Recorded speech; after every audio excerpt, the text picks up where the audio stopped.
G'day everybody, Shane Warne here from Shane Warne Fitness and Shane Warne Performance. Going to go over tempo. Really simply, tempo is the speed you do any given exercise. It is usually presented as four numbers, i.e. 3, 0, 1, 0. The 3 is the eccentric portion, 0 is a pause, 1 is the concentric portion of the exercise, and 0 is the pause. To give you an example of what that means, so the eccentric portion of the movement is generally where if you're doing a bench press, you're letting the weight down. If you're doing a squat, you're going down. It's where you're using the least amount of force. And the concentric phase is where you're pushing, the bar, pushing the weight, doing a jump, whatever it is. So as an example, I'll give you two examples. You've got the squat and the deadlift.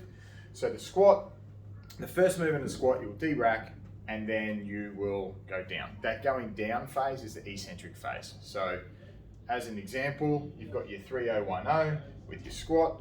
You will be squatting down, so you'll squat for 0, 1, 2, 3, 0 second pause, 1 second up, and then pause, go up, 0 second pause, go again.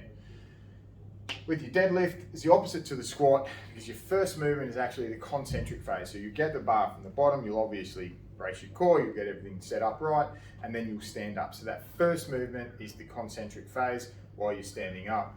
Even though it's the first movement, it will still be referred to as the third number. So it will always be eccentric pause, concentric pause. So in that example, you take 1 second to stand up, you won't pause at the top, you'll drop straight back down, but that drop down, in this case, if you've got 3, 0, 1, 0, will take you 3 seconds down. Once you get to the bottom, shoot straight back up. That's how you would do the 3, 0, 1, 0 in those examples. Different tempos are used for different goals, which we'll get up to in a second with a couple of examples. But 3, 0, 1, 0 is really, really common. You'll see it on most exercises, but every exercise really should be looked at individually with the end goal in mind before determining your tempo. So each exercise that you ever do, you should be doing it at a specific tempo, and that tempo should be determined by the type of exercise you're doing and what actual goal that you've got for yourself.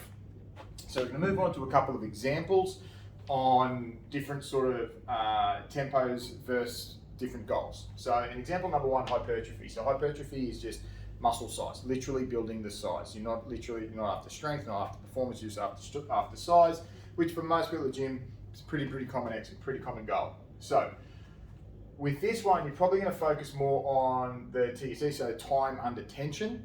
Time under tension just means the most time you're actually spending doing the exercise, especially through the eccentric phase. Studies have shown that eccentric phase is where you get the most sort of muscle disruption. The muscle disruption to those little micro tears, which then grows back to be bigger muscles. A lot of that happens in the eccentric phase of the movement. So if your goal is hypertrophy, you're going to be focusing on that eccentric phase. So you can, as I said here, get maximal muscle fiber disruption. That's going to give you more growth. It's also going to give you more DOMs. Whether like it or not, DOMs are going to help you grow those muscles. So that's one of your goals. Example number 2, athletic performance. Athletes, generally speaking, unless you're like a chess athlete, I guess, athletes generally move fast. So we really want to up the tempo a little bit with the movements as well to teach those muscles to move fast. There are many other ways we would do that, but tempo is one of them. In particular, the difference here would be for athletic performance if you're in a weight division sport. So any competitive sport, you've got any combat sport at least, MMA, jiu-jitsu, Muay Thai, boxing, all those, you're in a weight class. So your goal while you're training is to build up strength without building up any size, or at least not putting on any weight, because you obviously want to be able to stay in that weight class. So what you're going to want to do with this one is over here, where you're building up muscle size, you really focus on the eccentric. You want to probably decrease that eccentric as much as you can, and you might even want to change that 1 in that 3, 0, 1, 0 to an X. So if you see this as an X, that's going to stand as mean explode. So, and as an example, if you're doing a bench press, you're coming down for 2 seconds, and then you're going to explode up without the pause at the bottom. The reason it's 2 seconds here is you still probably want to do it at a pace that you still be able to control, at a pace so you're not going to injure yourself, things like that as well.